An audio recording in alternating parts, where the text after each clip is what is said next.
Vous regardez HK6 Télévision, mesdames et messieurs, bienvenue dans ce énième numéro d'Actu Soir. La C64 annonce la reprise de ses activités de pression pour faire échec au changement de la Constitution après l'expiration du moratoire qui était en date du 15 août. Quelle analyse faire après cette expiration du moratoire suivie de la déclaration annoncée? Nous avons le plaisir de recevoir sur ce plateau Maître David Lumpungu. Il est cadre ANAFEC fédéral au Katanga, à qui nous disons bonsoir et bienvenue. Merci beaucoup. Bonsoir à vous également, M. Christian, et également à tous nos téléspectateurs. En tout cas, nous sommes ravis de partager avec vous les informations en rapport avec notre pays. Merci bien. Quel est l'état de santé de votre formation politique? On vous a vu le samedi prendre part à une activité des jeunes. Peut-on dire que quelque chose serait en gestation au sein de votre formation politique? D'ailleurs, d'entrée de jeu, je tiens à saluer mon autorité morale et président national, les camarades Laurens Lokungo Kibwe, qui n'aménagent aucun effort pratiquement pour rendre viable ce parti. Vous savez, c'est un parti de masse. L'ANAFEC est compté au jour d'aujourd'hui parmi les grands partis, non seulement dans les Katanga, mais également aussi dans ce pays. Et voilà pourquoi, dans sa vision, dans ses devoirs et obligations, pratiquement de donner sa contribution à la nation, il a compris que la première couche de la société, c'est bel et bien la jeunesse. Et il ne peut pas laisser la jeunesse comme ça. Vous savez, aujourd'hui, la jeunesse, lorsqu'elle n'est pas encadrée, elle sombre dans la délinquance, elle sombre dans la voyoucratie, elle sombre même dans le banditisme.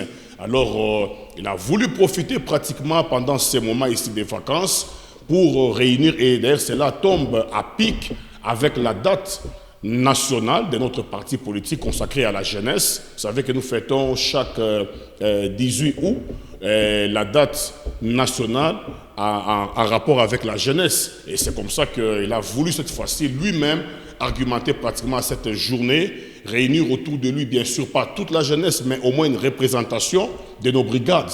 Vous savez, à ces jours... Il y avait un message spécifique par rapport à ça. Il y avait un message spécifique pratiquement pour donner d'abord la conscience à la jeunesse et informer la jeunesse de participer à la reconstruction ou à la construction de notre pays, parce que si la jeunesse est en dehors de cette philosophie, eh bien, elle risque de se perdre.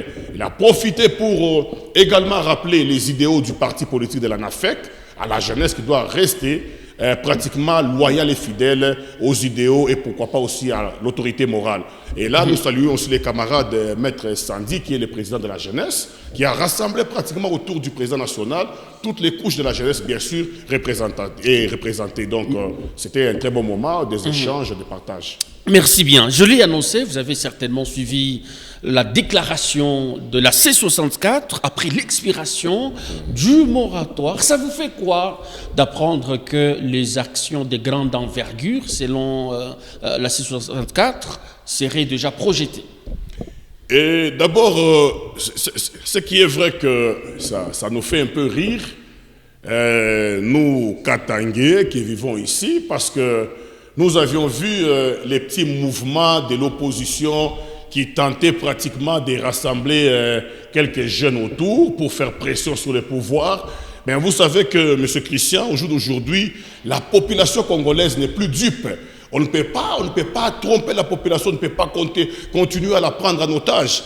C'est vrai que ce pays a des problèmes, mais avec la gestion des Fachi Béton, et plus particulièrement ici en province, dans les Hauts-Katanga, avec la diplomatie de Martin Kazembe Choula, on ne voit même pas quels sont les verbes que l'opposition peut conjuguer, même lorsque vous appelez la population à manifester. La population doit manifester contre quoi? Parce que contre les changements de la Constitution. Non, mais écoutez, le problème n'est pas la Constitution. Pour la population, c'est de voir son pays en train d'évoluer, d'être reconstruit. Prenons l'exemple ici au Katanga.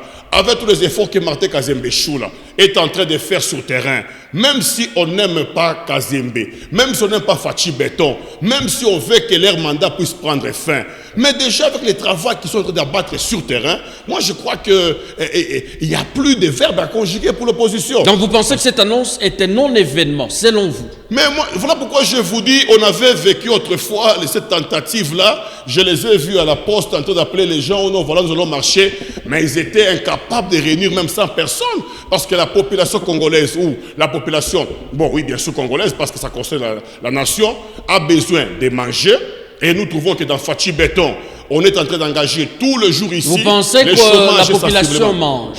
Bien sûr, mais non, ne vous substituez pas, en la population. Si vous mangez, n'incluez pas les autres. Non, puisque c'est vous qui êtes à la gestion. Je suis population, je suis aussi parmi la population, et je vous dis, pendant des moments comme celui-ci, nous achetions les sacs de farine, vous savez très bien, des fois jusqu'à $50, mais avec Martin Kazembe Choula dans la province de Katanga, les sacs de farine, ça s'achète à $12. Donc vous comprenez qu'au moins chacun, avec un 10 000 francs, il peut acheter même 3 écolos ou 3 sacs combien et avoir son foufou. Et je ne vois pas les mamans marcher pour cela.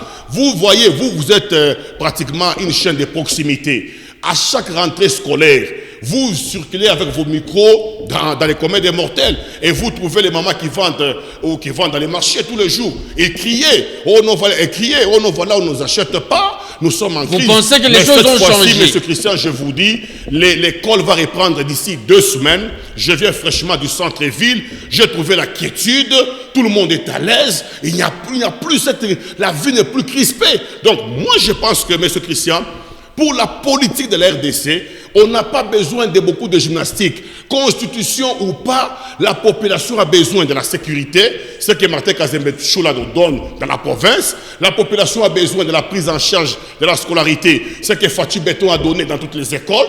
La population a besoin d'une vie paisible. Donc je crois que il faut aussi préciser, la population a aussi besoin de voir tout le territoire occupé par le rebelle être pris et puis voilà, unifier le pays. Exactement, ça c'est notre paire des manches.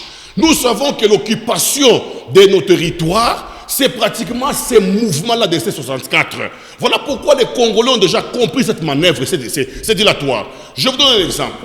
Il commence avec les forcings. Les évêques sont allés voir Fachi Béton. Le chef d'État dit, bon, finalement, c'est quand même les affaires des Congolais. Je ne peux pas laisser les autres en dehors de la carte. Il va donner son consentement pour qu'il y ait dialogue. Mais au lieu que les amis viennent pour le dialogue, ils ne viennent pas seuls pour le dialogue, mais ils ouvrent un autre préalable en disant au chef de l'État, si Kabila et Nanga ne participent pas à ce dialogue, il n'y aura pas de dialogue. C'est là où tous les Congolais ils sont congolais. Non, mais ils sont congolais. Non, mais monsieur Christian. Ou vous leur avez attribué une autre nationalité. Mais monsieur Christian, voilà pourquoi je vous dis ceci. Nous ne sommes pas en train de faire du théâtre. La population congolaise n'est plus dupe. Et moi, je vous dis, ces dialogues que le chef de l'État a donné à l'opposition, c'est pratiquement une chance qu'il les a offert. Parce que... Vous qualifiez ça des cadeaux? Bien sûr. Je vous dis. Et puis, monsieur Christian, disons-nous la franche vérité. Au jour d'aujourd'hui, Fachi Béton, Félix Tshisekedi Tshilombo, aujourd'hui, s'il se présente aux élections, face à n'importe quel candidat, personne ne peut le voir. Pourquoi parlez-vous des élections puisque ces vocables déjà révolus? Non, mais voilà pourquoi je vous dis ceci. Il lui reste 2 ans, il laissera place à quelqu'un d'autre qui aura élection. Nous, en tant qu'union sacrée, nous savons que les œuvres du chef de l'État, représentées ou interprétées ou pratiquement exécutées par ses représentants dans des provinces, comme je parle de la province du Haut-Katanga, nous donnons tellement une assurance que Félix, il n'y a pas d'opposants qui peuvent faire face à lui. Donc, M. Christian, tout ce que l'opposition est en train de faire, c'est un dilatoire. Alors, et moi, je vous dis ceci, nous les attendons. On attend Martin Fayoulou, on l'attend ici. Ou Moïse Katumbi Tchapo, nous les attendons avec ces sangas. Qu'ils fassent leur activité, c'est pas une ville morte ou c'est-il, nous les attendons. Et nous verrons. Vous attendez voir la démonstration des forces. Oui, nous attendons ça. Et nous voulons voir. Vous savez que M. Christian, moi qui vous parle ici, à l'arrivée du chef de l'État, j'étais pratiquement chargé de la sensibilisation par le gouverneur Martin Kazembe Choula. Mais vous avez vu dans les images, j'ai traîné une foule terrible derrière moi. Donc, il suffit qu'on parle de Fachi Vous Beton. pensez que vous pouvez vous comparer à Moïse Katumbi? Mais moi, je vous dis ceci et je vous informe. C'est prétentieux, Si ça. Moïse Katumbi Tchapwe ose faire une démonstration ici chez nous, dans les Katanga, moi qui vous dis ici, je prendrai vos caméras. Je vais réunir, vous allez voir la foule. Vous êtes capable de réunir, Mais moi, vous êtes capable de réunir 10 personnes, vous? Non, mais moi, pas 10 personnes. Réunir des centaines de personnes derrière moi. Voilà pourquoi je vous dis, j'appelle l'opposition. D'ailleurs, je demanderai au chef de l'État de les laisser faire. Nous voulons voir la capacité de la mobilisation de l'opposition. Qu'on les voie, un, à Kinshasa. De deux, qu'on les voie ici. Je demande à la police de ne pas les inquiéter, qu'on les laisse tranquilles, qu'ils fassent des rassemblements. Et nous, Union Sacrée, nous ferons une démonstration de force. Alors on verra. En mettant en jeu le moyen de l'État, du contribuable. Non, mais pas des moyens. Moi, je vous dis en passant ceci, M. Christian. Excusez-moi de le dire tout haut. Que ce soit l'opposition ou le pouvoir, lorsqu'on fait venir les gens pour une marche, les transports ne manquent pas. Ça, moi, je vous dis. Mais ce n'est pas les transports qui fait venir les gens pour une marche, mais c'est la motivation. Et comme chez nous, la motivation s'appelle Fachi Beton, je vous dis, vous allez voir la démonstration. Alors dites-nous, qu'est-ce qui expliquerait les rétropédalages, qualifiés ainsi par tierces personnes, de voir le président de la République renvoyer le projet de loi à la Chambre basse du Parlement? Est-ce Paris gagné pour la lutte que mène l'opposition? Monsieur Christian, vous êtes journaliste. Je ne préfère pas entendre des vocables qui ne sonnent pas très bien. Vous voulez entendre quel vocable? Mais vous appelez, qu'est-ce que d'abord vous qualifiez des rétropédalages? C'est par rapport à quoi? Le chef de l'État, Félix Antoine Tshisekedi Tshilombo, est un démocrate. Vous le savez très bien, même de par les vocables ou les sigles de son parti politique. Union pour la démocratie congolaise et le progrès social. Déjà, vous voyez là-bas, il y a la démocratie. Pourquoi renvoyer alors qu'il n'avait qu'à promulguer? Non, c'est ce que je vous dis. Voilà. Le chef de l'État en tant que démocrate, il ne préfère pas que cette loi-là puisse trouver des couacs dans son applicabilité. Donc lorsque la loi passe, qu'elle soit erga omnes, veut dire opposable à tous. Mais quand il constate que la loi, une fois présentée au niveau de la Cour, la loi a trouvé quelques petits soucis, il a entendu aussi les communs des morts. À qui ça profite? Le fait de renvoyer à l'Assemblée nationale. La loi profite à la population congolaise que nous sommes. Parce qu'au jour d'aujourd'hui, quand on parle de la population congolaise, il n'y a pas que la population qui a penchant au pouvoir, il y a aussi la population qui a penchant à l'opposition. Voilà pourquoi le chef de l'État, comme il sait qu'à l'Assemblée nationale, il y a la représentation de toutes les couches de la population, entre autres les pouvoirs, qui est l'Union sacrée, et l'opposition. Alors, il retourne cette loi-là pour que la loi soit encore réexaminée. Non, c'était fait en précipitation. Non, pas en précipitation. C'était à la va-vite. Non, écoutez, le chef de l'État, jusqu'à preuve du contraire, il n'est pas seulement président de la République pour la majorité au pouvoir. Il est également chef de l'État pour l'opposition. Lorsqu'il entend des critiques sur un article comme à un autre, il préfère retourner ça à la représentation de la population pour qu'il puisse au moins défendre ce qu'il reproche sur cette loi-là et qu'il le dise tout haut. Et ce sera quoi la chaîne logique après réexamination? Ça passera également à la Chambre haute du Parlement, puis à la Cour constitutionnelle, et puis au bureau du président de la République. Mais moi, je vous dis que M. Christian, vouloir ou pas, la loi référendaire passera et la Constitution sera changée. Ça, c'est moi qui vous dis. Cette constitution ne profite pas à la population. Quelles que soient les manœuvres, j'ai suivi Corné Nanga depuis samedi. Vous les suivez aussi, hein?